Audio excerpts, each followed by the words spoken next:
We got another special episode today. We got the F Open Southwest Nationals 2024 champion. This is the second time Jay Christopherson has won it. Not only did he win it, he also set a new aggregate national record by only dropping 2 points. That was amazing. Jay, how you doing, man? I'm doing well. Thank you. I appreciate it. 2020, you came within 1 point of setting the national record. I mean, you have won this match with almost identical scores, correct? It was actually 1 point technically, but 1x. The current record was 1247 and 84x, and I shot 1247 and 83x in 2020. Oh. So you came within 1x. I didn't realize that. I thought it was 1 point. Wow. Yeah. So yeah, it was I honestly never imagined that record was within reach. You know, I thought that was the best I could ever do in 2020. So this time you shot a 1248. Your X count was lower, correct? But you had 79. Yeah. It was 79x. So, you know, it was slightly lower, but still I felt pretty good about it. Yeah. Well, that just leaves enough room for you to break it again. That's the hope. Yeah. So, you know, obviously Southwest Nationals is a pretty big match. Obviously, it's one of the premier matches in the United States. You know, we have the F-Class Nationals, but the Southwest Nationals is also it's a big match. Yeah. That's one of those that we always want to win. There's been now 3 people that won it twice, and one of those is your teammate Bob Seabold. Yep. Of course, John Myers, and now Jay Christopherson adds his name to the list. Yeah, I mean that it feels pretty good, right? It's the word that comes to mind is validating, right? You know, you win it the first time, it feels pretty good, but you immediately feel pressure to do something again. You know, to be successful again, and to win it the second time. You know, I don't want to say it takes all the pressure off, but it takes a lot of pressure off. It validates a lot of what you do. I'm almost thinking you won it back to back in your terms. Well, it's pretty close, right? Because 2020, I won it. 2021, there was no match because of COVID. 2022, Todd won it. But were you there? I was there at 2022. Okay. All right. I think I don't remember where I placed. It was still, you know, top 12 or something like that. And then 2023, I wasn't there. So in my terms, you know, I've won 2 of the last 3 that I've shot in. Yeah, that's what I thought, because you won 2 out of 3 times that you showed up. You won, right? You know, the last 4 years now, but you've only been there 3 times, and you won it 2 out of the 3 times. That's pretty good. That's pretty impressive. Yeah. PRCW. Yeah, PRCW. I started working on that actually right after the 2020 Southwest National. I called up Alex Wheeler and I asked him, you know, what do you think the next thing is? I'm looking for something that's not an RSOM, that's got a little bit more horsepower and has, you know, better barrel life. And, you know, he immediately said, you know, neck up a 6.5 PRC. And, you know, he did all the reamer design, and he sent it over to me, and I chambered a barrel with it and started started working it up. And it took a little while to get it to find what it liked, to kind of find the first barrel. I think it took me about 800 rounds to really kind of zero in on a good load for it. But once I found a good load, it was repeatable, and that's when I figured it was going to be a good barrel, or a good round. Yeah, and you kind of kept that one under hush hush for a while. I told you guys about I told you guys about it right away. Yeah. Yeah, and I told you I was working on it. But yeah, but you know me, I'd rather let you do the work, and then I don't like jumping on anything new, right, until it's proven. And that's, I just, you know how hectic it can be, especially with the World Championship year coming up. I didn't want to get distracted by anything else. And last year I ended up, was it last year, 23? I ended up actually 22, towards the end of 22. You said, man, I think this thing is legit. So I finally decided, all right, I'm going to chamber one up and see what it does. And the only reason I did that is because I had some really good barrels already set aside for World Championship. Yeah. And the ammo had already shipped. And I thought, okay, well, now it's done. You know, I'm not taking a PRCW to the World Championship. Everything's shipped. I can play around with this thing. And I chambered one up, and holy crap, man, did it shoot. It shot so good that I decided to take it to Southwest Nationals last year, and I ended up winning Southwest Nationals as well with the PRCW. And I just had to take it to South Africa. So Bob Siebold hauled some of the ammo for me, and I hauled some ammo myself, and I ended up being able to shoot it down there at the World Championship. Yeah, that was amazing how quickly you put that together. You know, and not only quickly put it together, but you know, turned it into, you know, a world class rifle. You know, that doesn't often happen with your very first barrel, right? So that's, well, it was copy and paste really from what you've been doing. I tried to ride you know, like you said, I had, you know, my world barrel, my 284 world's barrel on the shelf, and it was maybe the best barrel I ever had, right? I mean, 284 wise. And, you know, when I finally, I think it was probably my second or third PRCW barrel, and I took it, and I really wasn't shooting a lot at that time, but I took it to a local 500-yard match, you know, with 5 rounds on the barrel. And I shot the record, the 500-yard record, or I tied it, right, with Todd Hendricks. What is the record? And 220X. Okay. And the only reason I didn't shoot more is because I didn't bring more ammo. I wasn't expecting to shoot the record, so I only had 20 rounds. You know, and then, so I thought, okay, that's great. I think I shot like 56 X's or something out of 600 on that. And I thought, man, this thing's a hammer, but I got to see it again. So, I tested it at a 1,000-yard range, held together really well. I took it to one more of those 500-yard matches the next month at Machias again, and I shot the record again.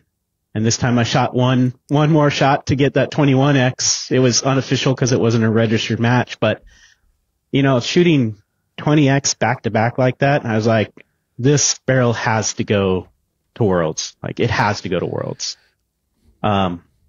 So that's what I loaded up, when come September of later that year. And, that's the barrel I ended up sending, with the team down South Africa. You ended up not being able to go to South Africa, but yeah, we, you know, in the team, we kind of all had heard about the J barrel, right?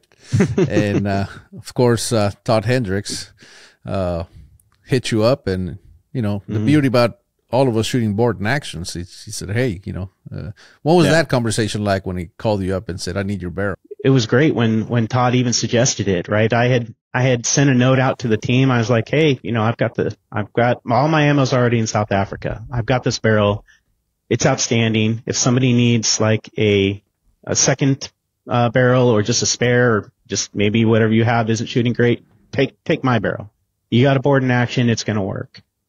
And, yeah, Todd called me up and said, hey, you know, I'll take it with me. Just give it to me, and I'll get it, you know, I'll get it engraved. And yeah, he ended up taking it down with him. And for me, like, I felt really bad about not going. I felt like I was really letting the team down. So just being able to have someone to even take my barrel, even if they weren't going to use it, I felt like I was at least doing something. Like, there was something there for somebody if they needed it. Well, and as you know now, that ended up being a very good thing. Obviously, we get down there to South Africa, we get your ammo, right? And we run it through that barrel, and it shot great. And because of that extra ammo, because, you know, Todd had took a second rifle as well. So he shot them both. You know, he's comparing, see which one's going to be the best one. And as you know now, by the time we got to the 8-man World Championship for the Team USA, we needed an extra rifle. Well, I offered my rifle, which I, you know, just won the South African. It had won the Southwest Nationals and the South African Nationals. I said, but I don't have enough ammo. And they said, well, again, because we had the same reamer, we had everything, board and actions, everything the same. They said, well, why don't we try Jay's ammo? And we ended up trying your ammo. And it shot great. You know, we adjusted seating depth, did some tuner settings, and we ended up shooting so my rifle ended up on the world champ, obviously your rifle as well, because Todd was shooting it. So your barrel, so your barrel was on Todd's rifle with your ammo. My rifle was being shot by Shiraz with my barrel and your ammo.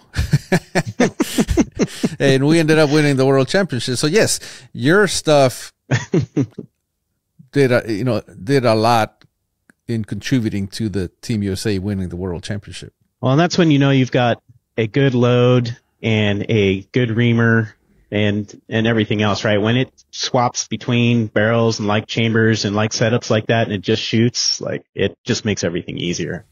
Yeah. So, you know, obviously you, it was too bad that you couldn't make it, but trust me, you did more than your part in helping, you know, the team. Yeah. Now, so, you know, you and Alex Wheeler, or, you know, you called up Alex. Alex designs this whole cartridge, which, by the way, is the reason we call it the PRCW. The W stands for Wheeler. What are some of the powders that you found that really work great with this cartridge? RL16, like that was my first go-to just because it was shooting so well in the 284. 4831 SC was another one that I had that I tried that worked really well. RL23, it was okay. It wasn't great. And then 555, I ended up trying that after, you know, I'd heard that other people were having success with it. And, you know, I still don't have a match load with it quite yet, but it's been very promising. But I would say RL16 is like dead simple, right? That's like the easy button for the PRCW. What would be a good starting load with Reloaded 16 for the PRCW 180 hybrids? I mean, I would start at 53.5 grains and work your way up from there. It's going to be somewhere, I would guess, between like 54 and 54.8 grains, somewhere in that range with RL16. Well, depending on the burn rate and all that, but somewhere it's going to fall in there.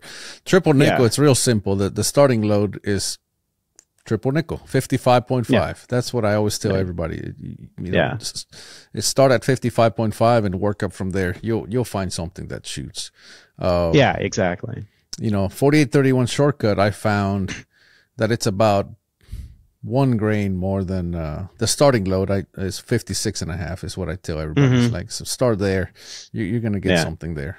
But yeah, triple nickel's been great for me. That's what I've been running since day one, and it hammers. I would really like to make the switch to triple nickel, just because RL16, like, hard to get a hold of.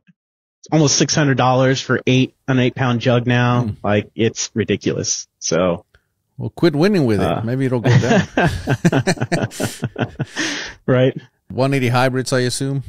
Yep. 180 hybrids, burgers. You know, I flirted a little bit with, I tried some A-tips in there just to try them out. You know, I couldn't get anything going with those.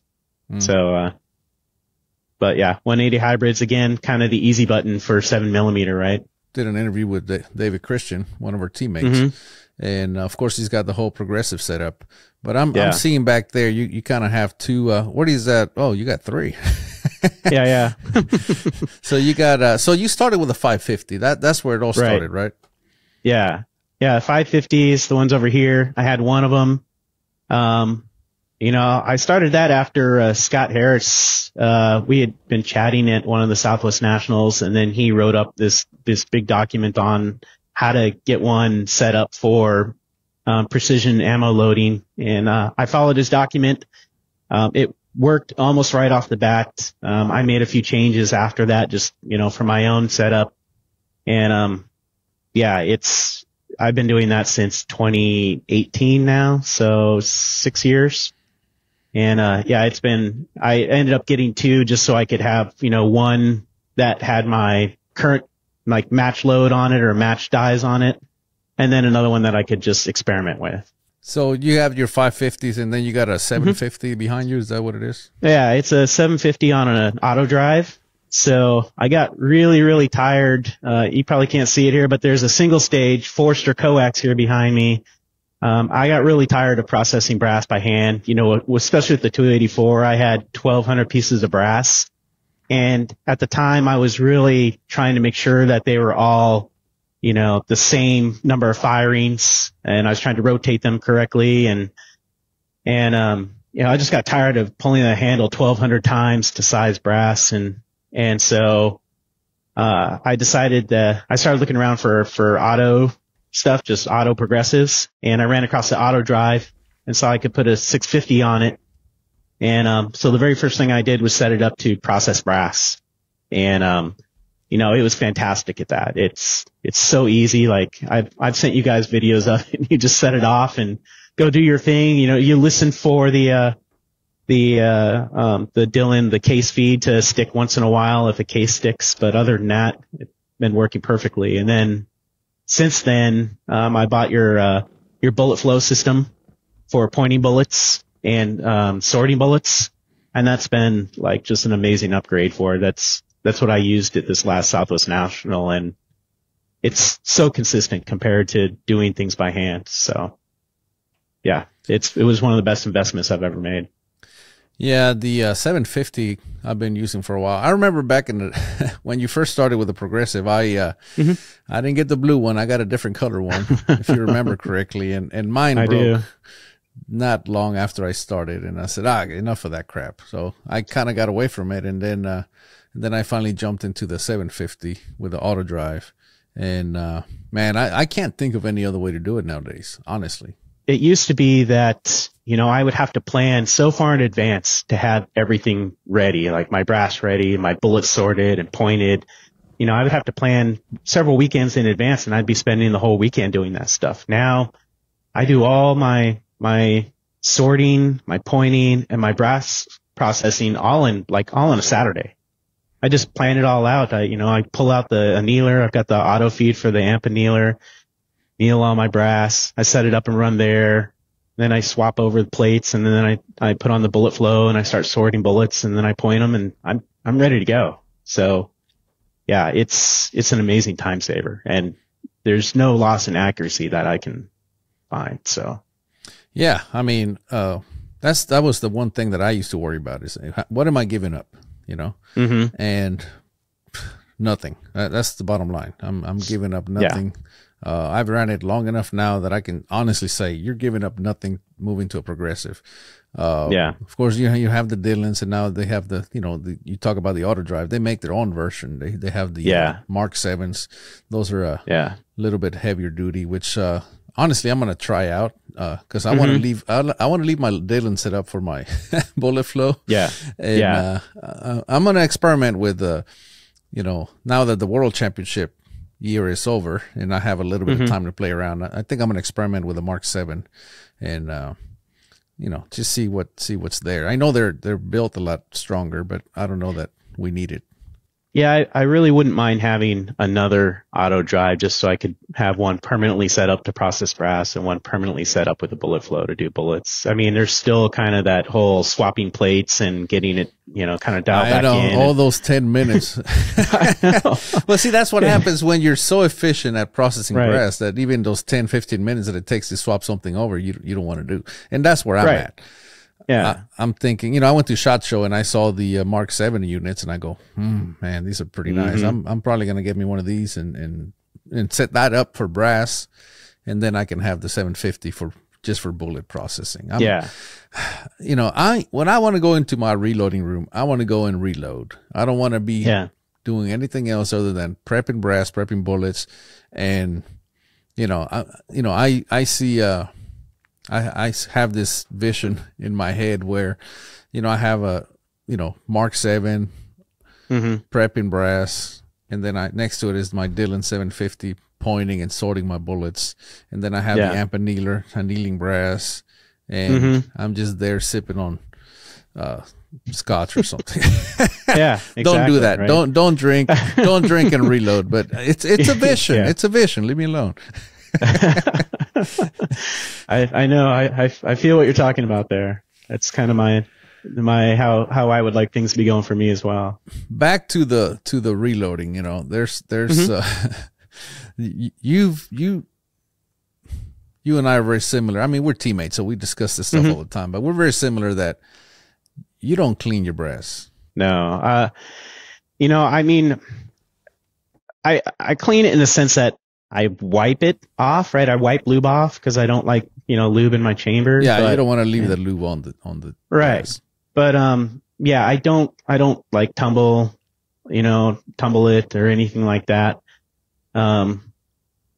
Yeah, so I just, it's something that actually David Gosnell mentioned to me a long time ago. And, you know, you never know if he's like, you know, joking around or BSing you or whatever, but I think it was in 2017 at Deep Creek. He told me that he doesn't clean brass, and that's when he set the long range record. And I thought, all right, well, if Ninja's doing it, then I'm going to do it too. And I just never looked back after that.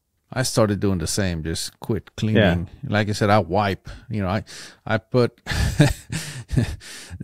I put dye wax on manually, and I just stand there and just chunk the brass up there and just let it run, and then when it's done, so what I do is I lube it once, and I actually decap it and brush. You know, I have a brush in my 750 that just brushes the necks. Yep. I let it run once, and then I go and I do clean out my primer pockets. I used to not do any of that stuff, but Jack Neary, in one of the interviews that I had, he said, "Oh man, it's super uber important that you do that." I said, "Okay, well, you know, uniform the pockets." So I found an old uniformer that I had, and I know the key here is make sure it is not an adjustable one. At least for me, I've had them in the past where you're uniforming brass, and all of a sudden you feel like it's taking a lot, and then you check the primer pocket uniformer and it moved on you, and now you just gradually started ruining brass. Is really what happened. So I don't like them to be adjustable. So I found an old one. I don't know who makes it, but I said, all right, I'll try it. I haven't seen a noticeable difference on target. I don't know that I've seen anything on target, but it does make me feel better. So I you know, of course I anneal my brass dirty. I lube it, throw it in the hopper. I decap it and run the brush through. I clean out the pockets, and then because it still has the dye wax on it, I throw back in the hopper, and then I full length size it, and then I run it through. You know, when it's done, I throw it back in the hopper, and again, still has enough lube on there that at that point, then I just run it through my Mandro dyes, and then that's it. At that point, I wipe whatever's left and prime it, trim it, and load it. Brass looks terrible. I mean, it's obviously dirty, but it's it's fine. Yeah, I mean that's pretty close to how I do it. I clean primer pockets or uniform primer pockets once in a while, and I couldn't tell you what makes me do it when I decide to do it. I just like, oh, you know what, I'm gonna go over and do this. And I, like you, I have an old like carbide fixed depth pocket uniformer that I've got in a little Harbor Freight mini lathe, and you know, I'll zip them through it, and I guess it makes me feel better, but at the same time, like when I don't do it, I still shoot pretty good scores, so I can't justify why I do it, except for just sometimes the urge catches me. Well, yeah. So, by the way, I also use mine in a Harbor Freight mini lathe, and so a great example: Southwest Nationals. All the mid-range ammo that I took, I didn't clean out the pockets. Yeah, and you know, I shot a 642Xs. I ended up third place. Yeah. And then all my long range stuff, I did, you know, and I ended up, I think 7th or 8th place overall, which is like, all right, well, you know, I ended up on the long range. You won the long range, and I was second place in the long range aggregate. I dropped 2 points in the long range, just like you. Yeah. So I'm like, well, again, I don't know that it matters, but it does make me feel a little better, so I just do it, you know. Yeah, I'm always looking for a reason to not do something, but this is just one of those things where I can't completely not do it. Like the urge just catches me every so often, and I just have to do it. So what about weight sorting brass? No, no, I don't even, you know what? I used to track by lots and all that stuff. And I just have mixed lot brass. I buy them like Whoa, 200 or 300 at a time. Hold up. You went all the way into the deep end. I knew that would get you. Yeah. Well, I'm still not there, you know. Yeah. You know, you were tight from brass one day and I sent you 200 pieces of brass. Mm-hmm. Right. So I had to break up my lot and I sent you 200 and, you know, about a month or two later, you send me 200 back, but they were different lot numbers. Those are separate. Those are separate. So at least for now, I'm not gonna mix them together. But so you went all the way. Of course, we got to go back and say you use Lapua brass. So it's obviously you have enough confidence in their quality that it doesn't matter. Yeah. So with my 284, I was pretty rigid about it, right? Like all same lot. All same firings and all of that stuff. And it was like, I think I said earlier, it was just a drag trying to keep track of that, especially with 1,200 pieces. So when I started the PRCW, I originally started out with ADG brass because there was just nothing else. But when I got into Lapua brass, you know, I bought 200 pieces of it because I wanted to try it. And then it worked in the chambers I was using. So I bought another 200 pieces and they were a different lot. And then I bought another 200 pieces. I got the 200 pieces from you and they were a different lot. And I thought, man, I don't know, how am I going to do this? And so I just said, well, fuck it. I'm just going to put it all in there. And I said, you know what? We're just going to see what happens. And this was before I put together this is when I was still kind of in the workup phase. And I did it in such a way that I didn't know, right? I didn't pull like from this lot and this lot and this lot. I just threw it all in a bin and mixed it all up because I said, you know, I don't want to know. I just want to see what happens. And, you know, I take that mixed lot of brass out with that one barrel and, you know, shoot 656. And I'm like, okay, it doesn't matter. Wow. I just don't care anymore. So yeah, it's all. What if there's a possibility that they were all the same lot? They just happen to line up that one day, Jay. Then that would be amazing if that was the case. So. Well, yeah, I'm not ready to do that. But I remember I sorted brass for a long time after you quit, and it was one of those that every time you and I had a conversation, you go, "You still sorting brass?" Like, yes, leave me alone. It's just one time. I'd say, Jay, it's just one time, and I'm done. So it doesn't take that long. It's not. Doesn't make a difference in the amount of time that it takes, and it makes me feel better. So I'm going to keep doing it. Right. And finally one day I go, okay, I'm going to just work up the courage and not weight sort this brass. Yeah. And nothing has happened. That's in the sense that I can tell the difference. So I'm just like, okay. Now, I think this has to go with the fact that we use Lapua brass. Like, I don't know that you can take any brass and apply the same thing to, you know? You know, I think that's true for a lot of the components we use, right? We use burger bullets. There's a little bit that you have to do with them, but not a whole lot in the grand scheme of things. You know, Lapua brass, you know, like the powders that we use, whether it's triple nickel, sometimes RL16, right? Like, there's just not a lot that you have to do to those things. Now, if I was, you know, like my ADG brass is actually a really good example. My ADG brass, it shoots great now, but I had to do a lot of work and it took a lot of firings before that brass shot well for me. Whereas Lapua is just kind of good right out of the box for me. You know, and, you know, the turning it, I uniformed the primer pockets on all the ADG brass because I didn't know it very well. So I went through that. And I think that's, like, to your point, the components you use make a big difference. And it kind of informs the amount of work that you have to do in order to prepare those ammo to be good. So it's easy for me to sit here and say, well, I mix all the lots of my brass and, you know, I don't care. But like you said, I'm using Lapua brass and it's probably the most consistent brass on the planet. Yeah. Yeah. And that, so I just want to make sure that we make that clear, because I don't want somebody hearing about it and they're using some range pickup brass and go, well, I heard it doesn't matter from a national champion, so I'm just going to mix it. Well, it's not, it's not the case. And, now you didn't just one day decide I'm going to quit doing this, and you went and tested it. Like you said, you went and shot at that match, and had you shot the worst score you'd ever shot, you would have went back and go, okay, well, that was a mistake. Right. I probably would have been sorting brass there, because I had 3 mixed lots and I was going to have to figure out some way so I probably would have taken your sorting method, which is, where you would pick out pieces of brass that were outside of the group. Right. And I think that's what you said you were doing at one time.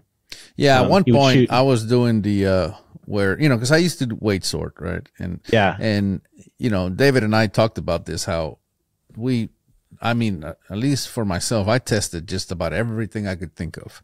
And one of those was weight sorting, right? But then of course there's the well, you don't know where the weight is at. Is it inside or outside the case, right? The variation. Well, that's true. Well, I'll do the volume. Well, you can't really measure volume very accurately because of the meniscus and all that stuff that forms. And then I thought, well, what is, believe the target. So I would just load everything across the board, no sorting whatsoever.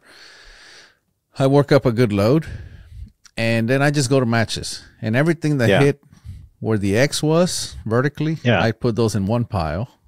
And everything that hit high 10 would go this, low 10s would go here. And if I had 9s up or down, those would go into. So that's kind of how I started separating brass. But then it became a nightmare. Well, how do I keep them straight, because I don't have enough. It became a nightmare. So one day I just thought, well, maybe I just need to work up better loads and hopefully overcome all of this. And because it wasn't repeatable, that was the other problem. Like, okay, so these are all together, all the X's. I'm going to load all the X's, so I should all hit 5 inches of vertical.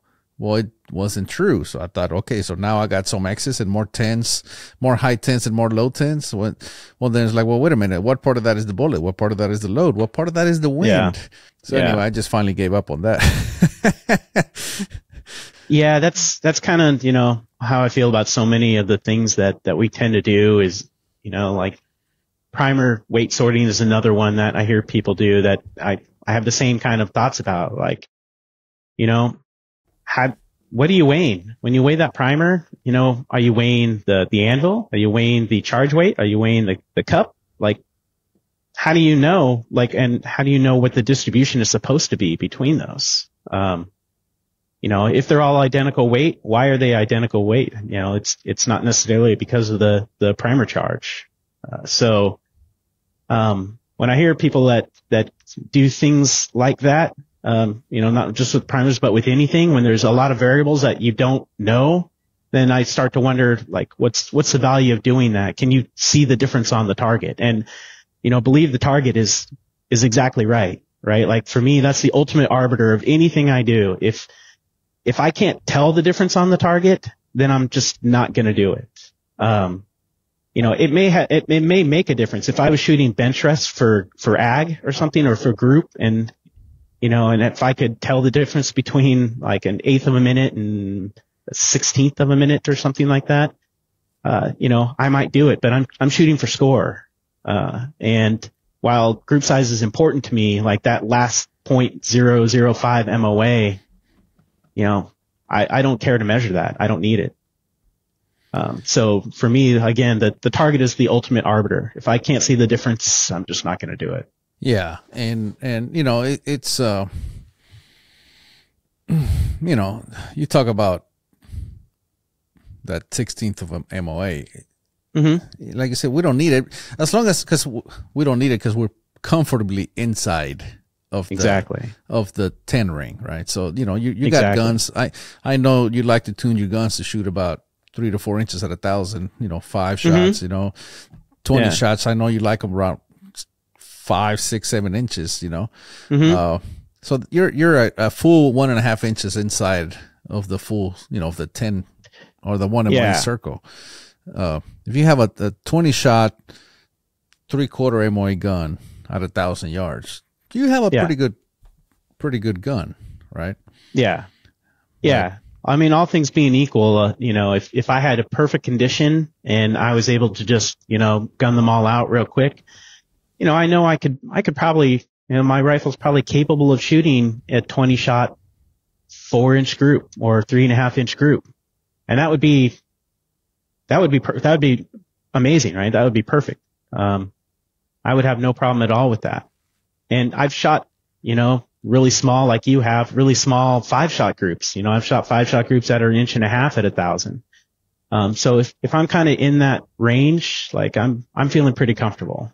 I tend to track my, my aggregates for all my rifles, for every time I shoot it at 1,000 where I have a E-target or something where I can keep track of that. I'll make note of what how many shots I fired, whether it was 5 or 10 or 20, what the mean radius was for that. And, just track that over time. And, it kind of lets me know, what to expect out of that rifle over a long period of time. And, yeah, cause you're not just tracking one group, you're tracking them all. Exactly. So sometimes like you'll get out there and maybe you're having an off day or whatever. And you go out and you shoot, mean radius that's 0.4 or something. And you're like, oh man, something's way off here. I don't know what's going on. But then you look at all your previous groups and you look at your next groups and, you're tracking that aggregate and you're like, okay, it was just one of those days where I was out of it. Yeah. What mean radius are you comfortable with? I shoot for 287 at 1,000 yards. And the 287 Why not 284? So the reason is that, when I shot the 1,000-yard, U.S. team practice at Raton, I shot a pretty good target. So I measured that in Ballistic X and I got the mean radius off of that and it was 287. And I said, okay, this is what my bar is going to be. Yeah. And so ever since then, that's been my bar. Okay. So. Well, I'm gonna use 284 just so I can always be better than you. Yeah. Well, I mean, you gotta have a place where you go, this is not good enough, and right. You gotta be able to categorize your rifles, right? Yeah. And I don't do mean radius. I don't do anything. I just use score as my gauge. I go out and if it's a pretty good day, I'll go shoot a 20-shot match, and I like to shoot 215 or above. Mm-hmm. If I'm, even a 214, I'll take that rifle to a match. But if I have a rifle that can't shoot more than a 212 or 13 in really good conditions, I'm not okay with that rifle. Yeah. As a matter of fact, so this, like at this Southwest National and at Nationals back in November, I used the same rifle for both. And I was frankly a little worried because, in the mornings at both Nationals and Southwest National, we'd had some good conditions. And I was putting up like 11Xs, 12Xs, a 13 once.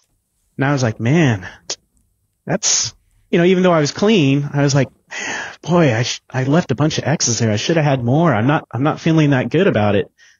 And then I shot that 216. And I was like, okay, it was just something I was doing then. The rifle can do it.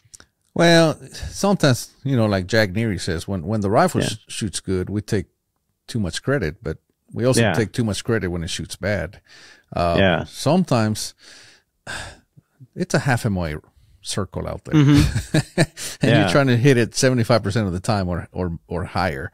It's tough. It doesn't take much for that bullet to deviate from that. And, sometimes the targets are moving, it's not a 100% perfect world out there where the target is 100% stationary, where the shooter or, the puller, is gonna, mark every shot exactly the same. There's just a lot going on, but the majority of the issue is it's 1,000 yards away.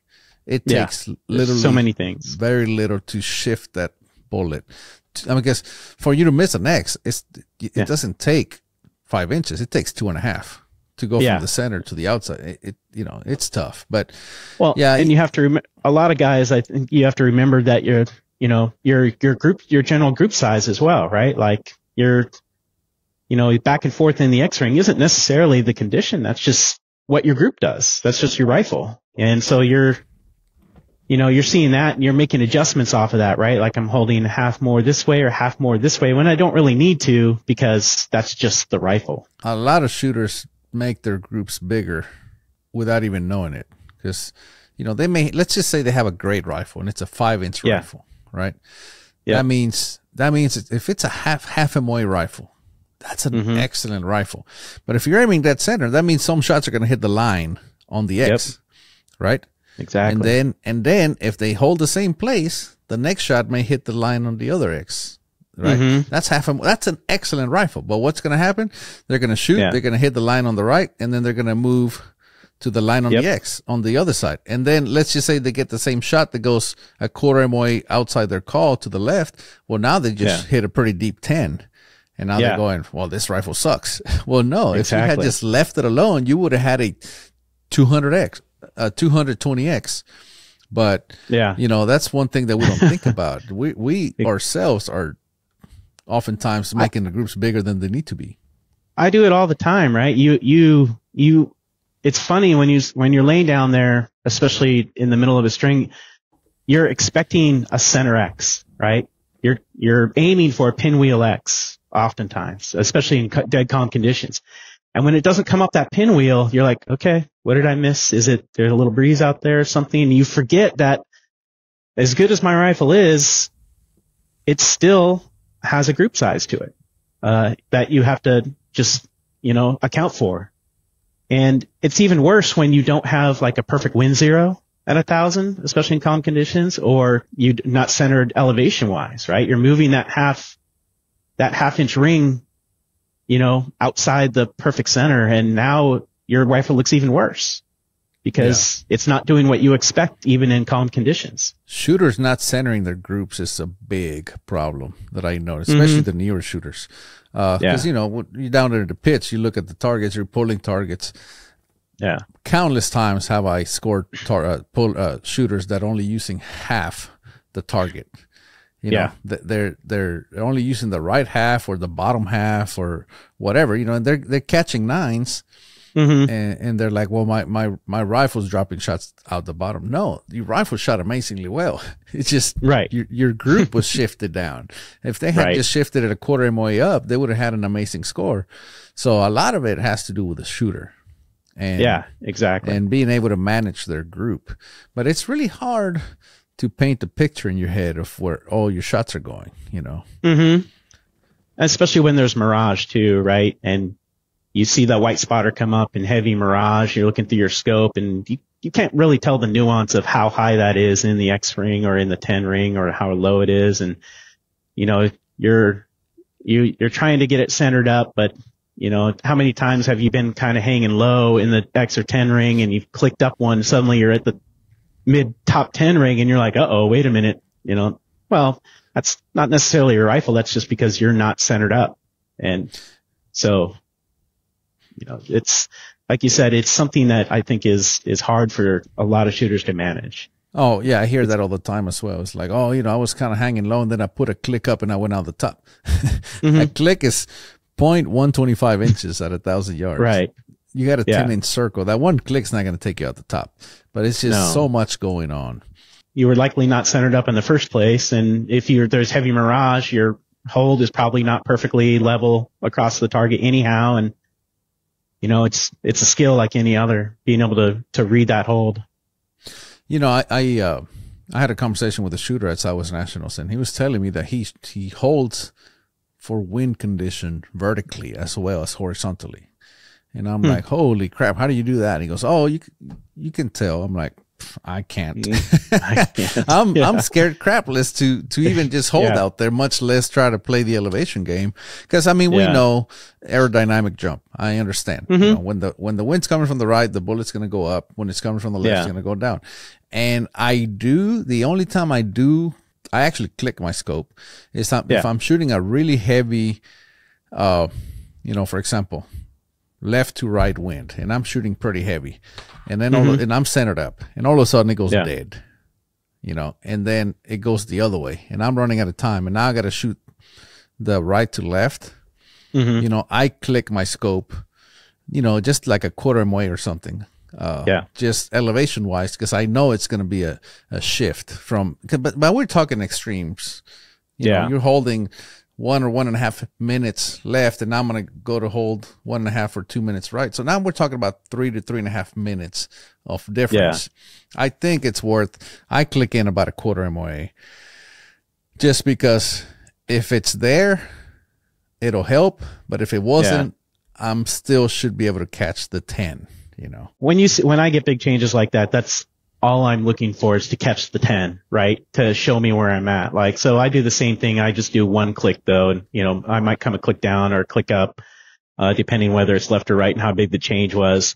And like you said, I'm making the call that I think is an X, but at worst, I'm hoping to catch a 10, and that'll kind of let me know, okay, I'm a little low. Okay. I didn't need that click, or, a little high. I can take that click back out, something like that. But, I would never try to hold high or low for wins. Like I can't predict that. Like, you don't know. And your hold at that range, no matter how good your reticle is, like, you hear win coaches and you hear people say, well, I held an eighth or whatever it was. Like, you do your best to hold an eighth, but it's nothing like doing one click, right? One click is going to be way more precise and holding dead center than you're trying to shade high or low or something. Yeah. I just know I'm going to screw it up. So I don't mess with it. Right. Now, so now you won the Southwest Nationals twice. What's next? Is there, what keeps you coming back and keeps you driven? I really want to win nationals, and the V2 as well. There's only a handful of people I think that have won Southwest National and Nationals. Like David Gosnell, I think, Todd Hendricks. There might be a few more that I'm forgetting, but I think that's a pretty rare accomplishment. And, I would really like to get that one on there. I would really like a world gold medal for team. I was super jealous when you all won that.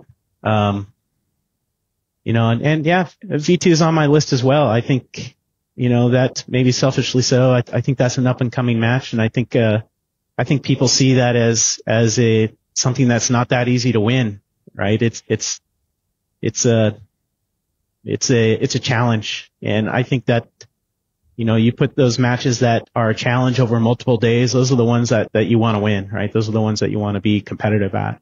Yeah.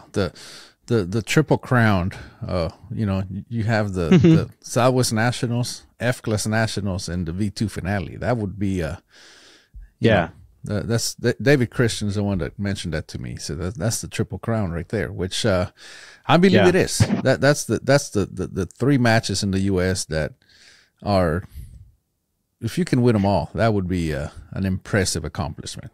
What I like about all 3 of those is that they're all slightly different formats, right? Like they take it takes different effort and I think a different level of experience in order to win all those 3s, right? You have nationals, which is all 1,000 yards. Like that's difficult. Southwest National, which is a lot of moving. You've got Palmas and you got 1,000 yards, and it's almost an endurance test.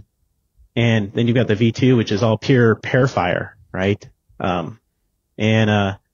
think that's a whole different world from string fire as well. So I like the fact that they're all kind of different disciplines, or maybe not different disciplines, but different courses of fire that require different skill sets. Yeah, for sure. Especially that pair fire, especially the head-to-head competition. Yeah, exactly.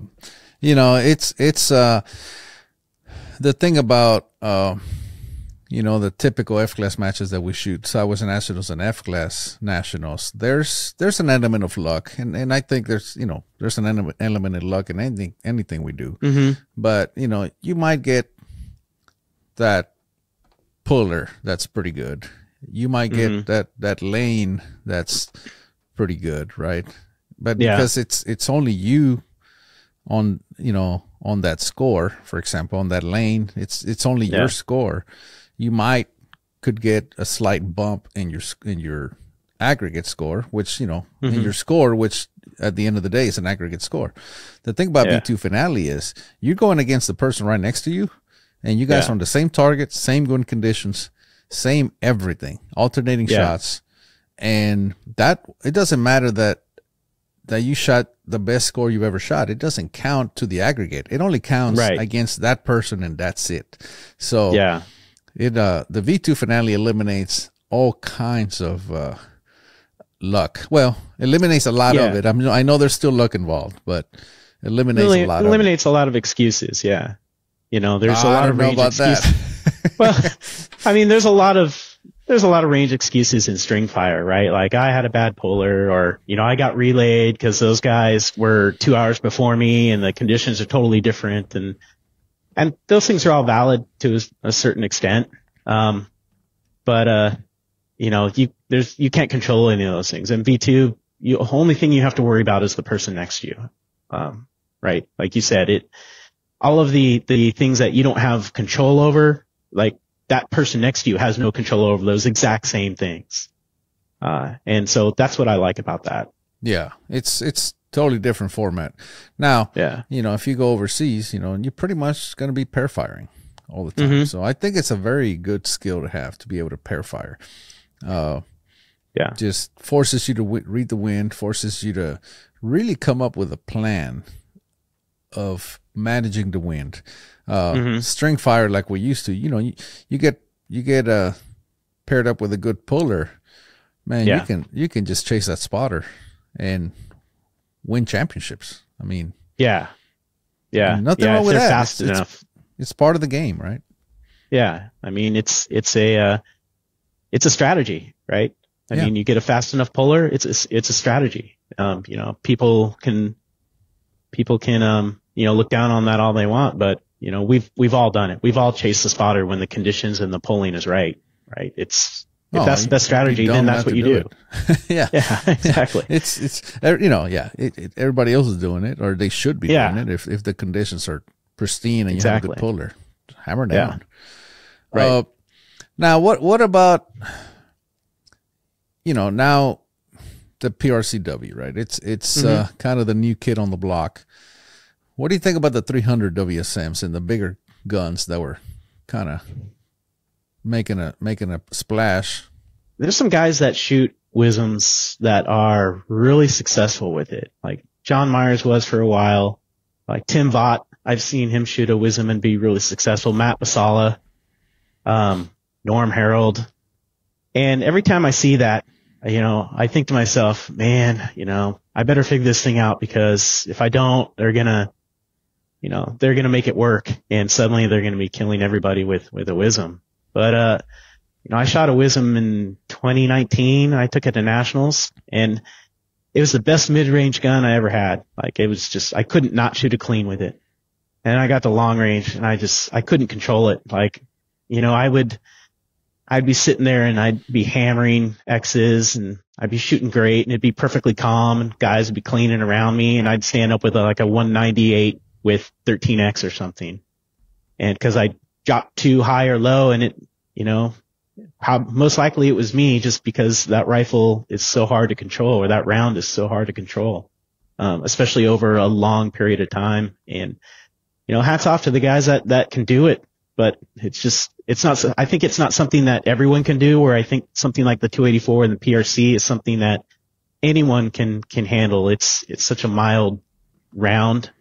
And I think that the ballistic advantages between the PRCW and the 30 calibers is so narrow now. Like there was a huge gap between 284 and 300 WSM.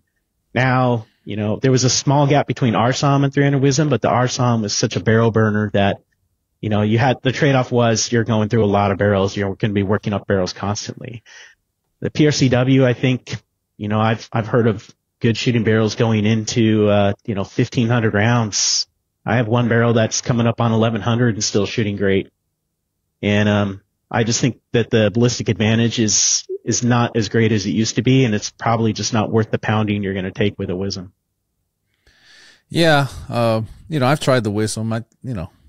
I think any serious competitor has tried it, and it wasn't for me either. You know, it was like you said, it was I just couldn't shoot it fast, and you know, we just talked about chasing the spotter when the conditions are pristine. I couldn't do that with a 300. So everybody around me is pounding X's while I'm sitting there trying to not shoot my neighboring target, because every time it recoiled, I had to make sure, because, you know, it upset the bag so much that I had to make sure that I was on the same target and it was set up properly. And by the time I did that, I mean, all my neighbors were pounding 3-4 X's in a row, and I'm just sitting there growing frustrated. And, you know, I finally, you know, the 2013 World Championship, I shot with a 300 Wisdom.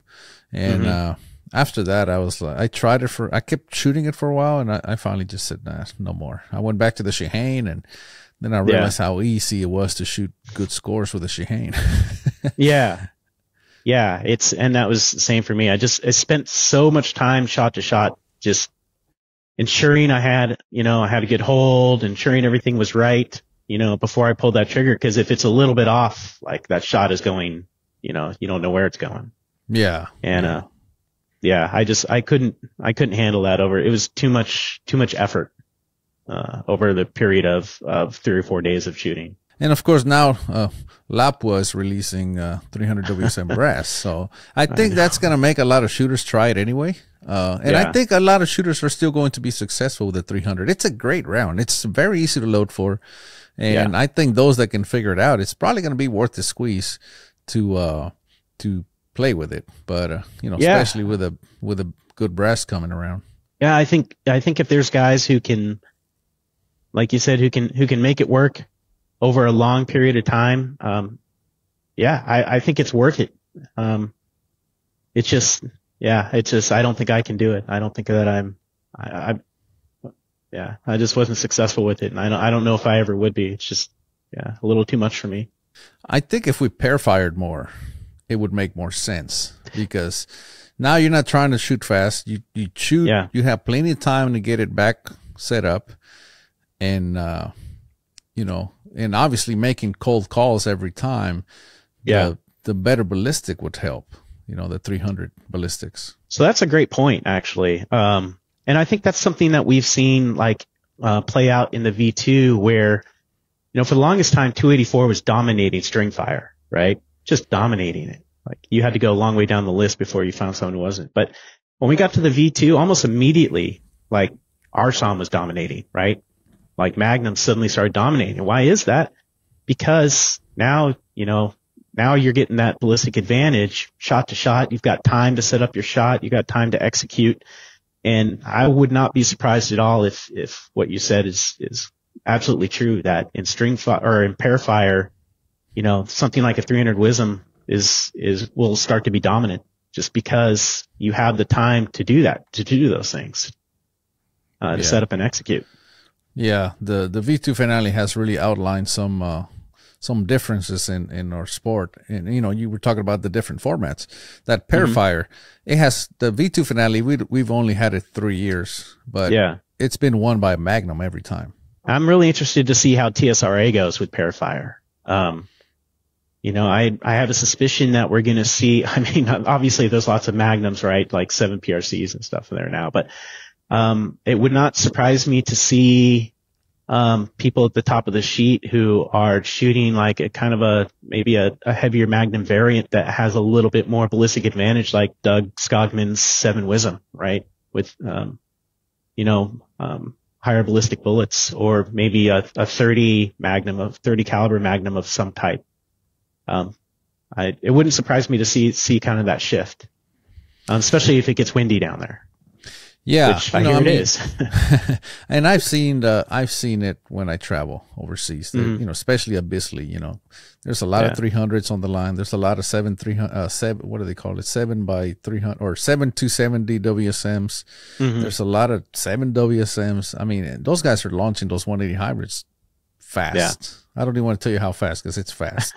I'm thinking it's borderline dangerous. I don't know because I don't have any experience. But when they told me how fast they shoot them, I thought, holy crap. But, you know, and I think it's because of the pair fire format. And of course, barrel life is less of a consideration when you're pair firing, because you're taking a shot every minute or so. Whereas, you know, so the barrels are not going to get as hot as they do when we shoot 25 rounds in 5 to 6 minutes. Yeah, absolutely. I totally agree. I don't know, man. It's exciting to see where the sport is going and the, you know, the entire, just everything that's changing. I mean, Brad, I can't say his last, Suave. Anyway, he just won the FTR at Southwest Nationals, and he shot a 218 national record with an FTR rifle off a bipod.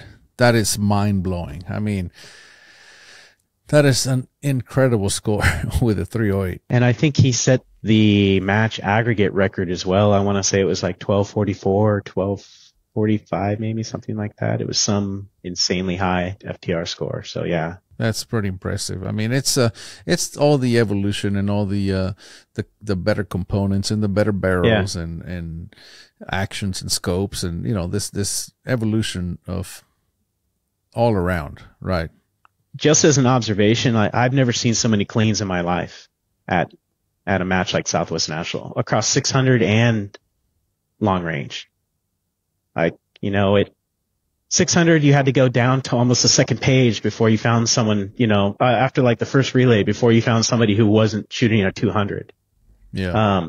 You know, at long range, like at 800, like you had to go 3/4 of the way down the page before you didn't see a 150 with like 12 X's or something like that. I think I shot 12 X's and I was halfway down the page. And I was like, you know, I was like, it's amazing to me how many clean scores you're seeing now. The Palma had 5 people shoot 450. I mean, so you shot clean on day one, right? Mm-hmm. Most people shoot clean and they go, man, I'm probably walking away with this thing. Then you look at the result. You're like, oh no, there's a big pile of people that shot clean. Yeah. Right? Yeah. And then you end up dropping 2 points for the entire thing, setting a new record. And you didn't walk away with it. There was a big pile of people right there, like within a point of you, right? There was no point during that match where I felt like I could kind of relax and just, you know, that, hey, you know, I've got this. And that's through, you know, I was clean all the way up until the last string of the day. And even after that, even after those, you know, the first day, second day, and half of the third day, you know, I still didn't feel like, okay, you know, we're good to go now. It just, and yeah, to me, that's at a match like that, that's wild, right? You're clean for that long. You should be thinking, okay, you know, I did my part. I'm good. I can kind of coast through this last string. And that just wasn't the case. Yeah, it's incredible. I mean, like I said, it's very competitive. Nobody walks away with it. You know, like last year, it was extremely windy. I was shooting really well. You know, I mean, hell, I was shooting cleans in 15 to 20 mile an hour winds, right? Mm-hmm. I think, well, probably walking away with it. Heck, no. I actually won it on the very last string. I was behind by like an X or so, and that's where I won it on the very last one. And I mean, it was so windy. It's same thing. There's a few of us just piled up, together, you know, in the aggregate. It's crazy. You just, all I can say is just show up, shoot the best you can, and if you shot well, don't worry about the score because there's so many good shooters there. So many shooters putting up monstrous scores that if you didn't get the win, it's not because you're a bad shooter. It just wasn't meant to be. Yeah, I mean, that was kind of my mantra this whole time was just, you know, shoot your own game, right? Don't worry about what everyone else is doing because, like you said, everyone else, you know, you can't get off the line and having shot a clean and be like, yeah, you know, I'm crushing it. Odds are 40 other people did as well. So all you can do is just, you know, try to get up there and, you know, shoot your score. And whatever happens is going to happen. Like, it's not because, like you said, it's not because you're a bad shooter or you did a bad job. You're just up against, you know, the best shooters in the nation. I mean, you just have to expect that. It's like golf, right? Like, you know, those guys lose 90% of the time, the best guys. And And it's just the level of competition they have is the same as in shooting. The level of competition you're up against just means that you can't care about what everyone else is doing at this point. You just have to execute your own game plan and be happy with that. I agree, man. I think that's a great jumping off point. Thank you so much for being here. This has been amazing. Obviously, thanks for sharing your experience and sharing some info as to what you were shooting there. All good stuff, man. Thank you. Yeah, thank you. All right, Jay. So let's go get the Triple Crown now. That's the game. That's the goal. Thanks, Eric. All right, man. Later. Later.